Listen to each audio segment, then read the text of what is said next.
Welcome back to our movie recap Moviemingle channel. Please like, comment, share and subscribe our channel for more updates. Today I will show you a sci-fi, romance, drama film from 2016, titled Passengers. Spoilers ahead. Watch out and take care. The interstellar spaceship Avalon can be seen traveling through space, headed to a colonized world called Homestead 2. All of its quarters are empty, the vessel is on autopilot. The 258 crew members as well as the 5,000 passengers are in hibernation. Suddenly, the ship passes through an asteroid belt that's weakening its shields. Power is diverted to the main shield, but the ship is on a collision course with a giant asteroid. Suddenly, the asteroid collides with the ship, causing various malfunctions.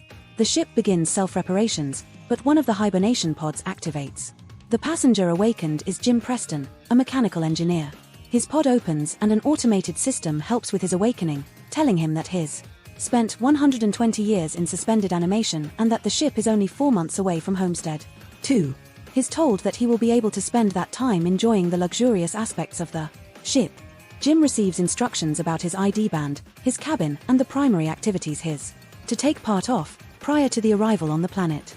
Excited and nervous to meet the people on the ship, he gets ready, leaves his cabin, and walks into an automated class meant for an entire learning group.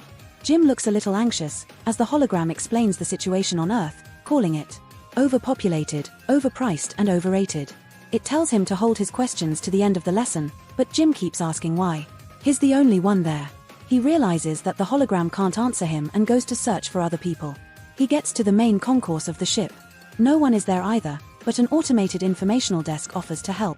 Jim asks to talk to a real person and it sends him off to talk to a steward, but when he finds that no one is there too, he asks to speak to the captain. When he gets to the bridge, even though he doesn't have access to go inside, he can see that none of the main crew is awake either. Jim eventually goes to the observatory, where he finds out that the ship is actually 90 years away from Homestead 2. He realizes that he woke up too soon, so he rushes back to the concourse and sends a message back to Earth asking what he should do, because he doesn't know how to get back into hibernation. The communication system informs him that the overpriced call to Earth would take approximately 55 years to get an answer back. Jim is devastated. He walks around and finds the ship's bar, where he sees another person. As he's talking to the bartender, something seems strange about him. When he goes to get him a drink, Jim realizes that he's an android. It's called Arthur. Jim wants to find out more information from him, but he can't even explain to the android how it's possible for him to be there ahead of time.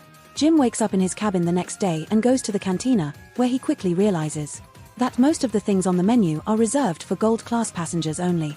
He gets his plain coffee and tries to figure out how to fix his hibernation chamber. After he gets all the tools, he manages to get it operating and lies down inside of the pod. But nothing happens.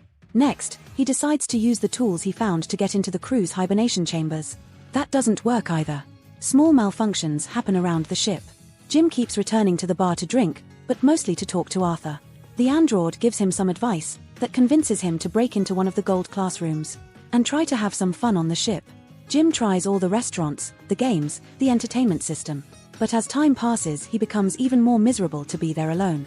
One day, he gets drunk and wanders around the hibernation pods when he stumbles into an airlock with spacesuits designed for spacewalks. Jim gets into a suit and goes to the airlock, pushes a lever and then the button to release the airlock door. Once outside the ship, he's mesmerized by the view. He's the only conscious human being experiencing that moment in time. Jim releases the magnets on his boots and floats in space, feeling devastated. He comes back inside, takes off the suit, but goes back to the airlock without it on. He pulls the lever, ready to end it all, but changes his mind in the last moment, runs back inside and slips on a bottle.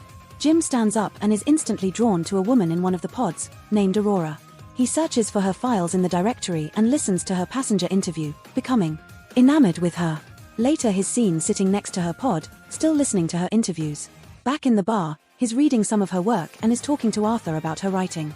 He becomes obsessed with the irony of his situation, going to another planet for a better life, waking up early and not getting there, and finding his perfect woman, only for her to be out of reach.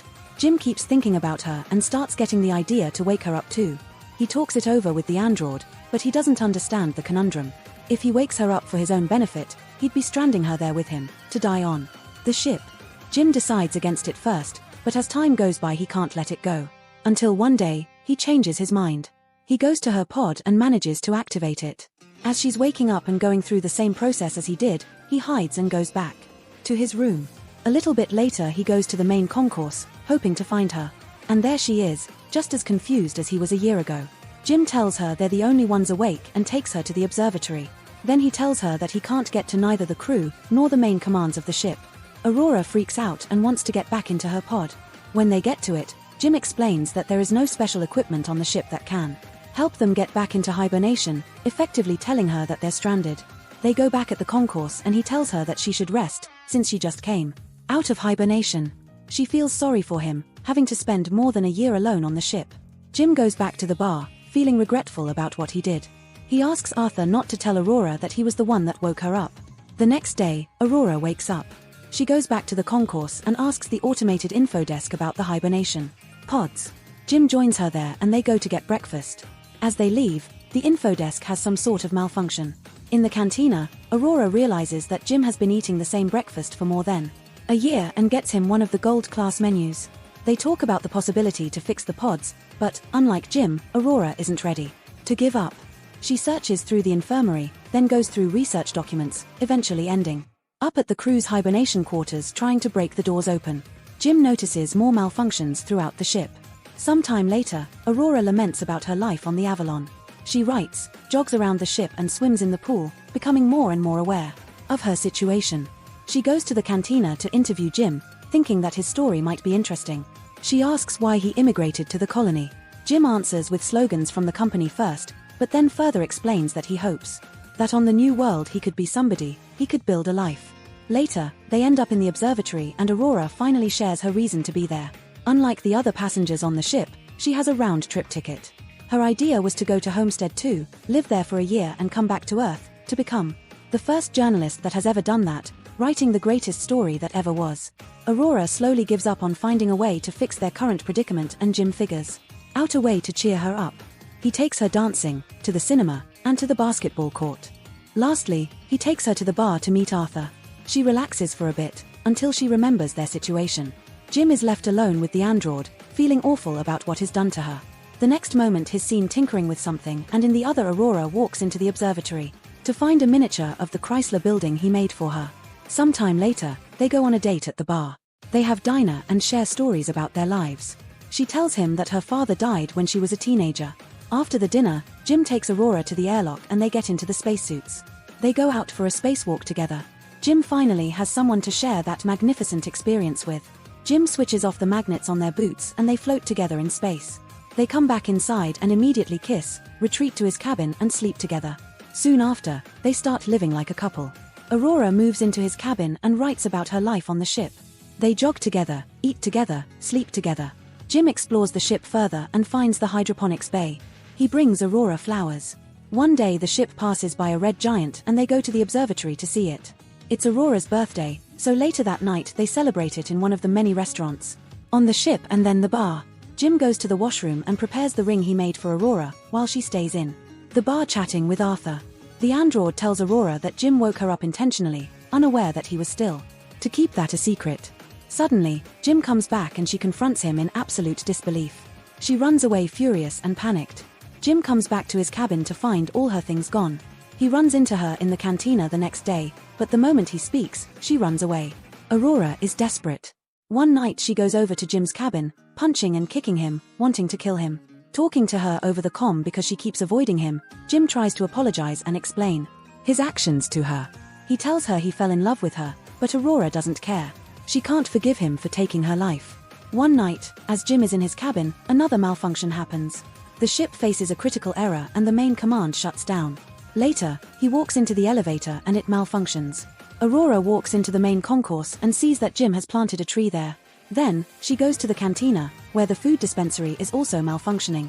Suddenly, both of them hear the voice of the deck chief over the comms, asking who planted the tree. They both run into the concourse and see Gus Mancuso standing in front of Jim's tree. They introduce themselves and tell the chief about the situation. He doesn't understand how 3 pods could fail. Mancuso takes them to the bridge and he discovers that there is something wrong with the ship. But the information on the systems has to be checked manually. When they leave the bridge, a robot almost falls on their heads and the two of them tell Mancuso that malfunctions have been happening all over the ship more frequently. He says that shouldn't happen, as he shows them how to collect the data. Mancuso checks on the pods when Jim joins him there. He's figured out what happened with Aurora's pod. The deck chief finds what Jim did to be terrible. Later, he's at the bridge checking the collected data when Aurora joins him. They talk about what happened with her pod, but he tells her that he can't do anything about it. Jim walks in with the 16th broken robot. Mancuso feels the hibernation sickness, so he goes to rest, but as he walks out, he coughs out blood. That night, Aurora can't sleep, so she goes for a swim. Suddenly there's gravity loss throughout the ship and she starts drowning as the water from the pool moves with her. The gravity drive resets and she barely makes it out alive. They both run into each other going to find Mancuso. The three of them are back at the bridge, slowly discovering what has been going on with the ship. Mancuso figures out that something happened 2 years ago, taking out a major system. They need to find and fix what has caused the failure, because the entire ship is trying to pick up the slack. If they don't fix it, the entire vessel will be stranded. They go to find the problem, but Mancuso faints, so Jim and Aurora take him to the infirmary. He's dying and there are no treatments that can stop it or prolong the time he has left. Sometime later, the three of them meet in the observatory and Mancuso gives Jim his ID bracelet, tells them to fix the ship and immediately perishes. Suddenly, the lights change to an alarming red and the ship starts shaking. Jim tells Aurora that he needs her help and they run toward engineering, but there's another failure in the gravity drive. And immediately another one that afflicts Arthur as well. Jim deactivates him. They finally arrive in engineering and start looking for the problem. They find it in the power plant and as they open the hatch, Aurora gets sucked in. The asteroid has caused a breach in the hull in that area. Jim gets sucked in too, but he holds onto the hatch as it keeps closing on him. Eventually he gets sucked in too, but they quickly manage to seal the breach. Instantly after fixing that problem, Jim realizes that there is more than one breach in the hull. The two of them follow the trajectory of the meteor and find that it has hit the reactor control computer. Jim thinks he can find replacement parts for it. They find the part and change it, but the process of venting the reactor still fails. They do it manually, but it fails again. Jim figures out that he needs to open the vent door from outside of the ship, so they can cool the reactor down. Both of them go to the airlock and as he's getting ready to go out, he gives Aurora Mancuso's bracelet, because he might not come back. She helps him with the suit and as he walks into the airlock she tells him to come back. Because she can't live on the ship without him.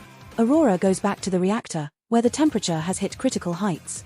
A bolt from the reactor propels into her arm, as Jim is getting closer to the vent from the outside and sees the door. The temperature rises in the reactor room, while he is trying to bypass the vent door to open it. He soon realizes that he'll have to manually hold the door open so the reactor can vent. And he tells Aurora. She doesn't like the plan, but he goes ahead with it and tells her to vent the reactor. She doesn't want him to die and they argue, but he tells her that they have to save the other people and she vents the reactor. The process is successful, but the fumes from the reactor push Jim away and break his tether. The pressure in his suit is dropping too. He tells Aurora what happened and she moves as fast as she can to get to another suit and bring him in. He apologizes to her again. She puts on a suit and flies out to get him, but her tether is too short. She's pulled back, but suddenly grabs onto his tether and manages to pull him in. Aurora drags Jim into the infirmary, only to find out that he's already dead. She uses Mancuso's bracelet to override the medical protocols and to resuscitate him. The medical pod does the work automatically and revives Jim. Aurora forgives him. Later, Aurora fixes Arthur and they give Mancuso a proper space burial. Jim takes her to the infirmary and tells her that he's found a way to use the medical pod as a hibernation one. He tells her to get inside the pod and ride out the rest of the journey in there. But, as is later revealed, she declines and decides to stay with him, awake on the ship. Jim finally proposes to her and they live out their lives on the ship. 88 years later, the Avalon arrives on Homestead 2. The crew wakes up and finds the ship in a very unexpected state.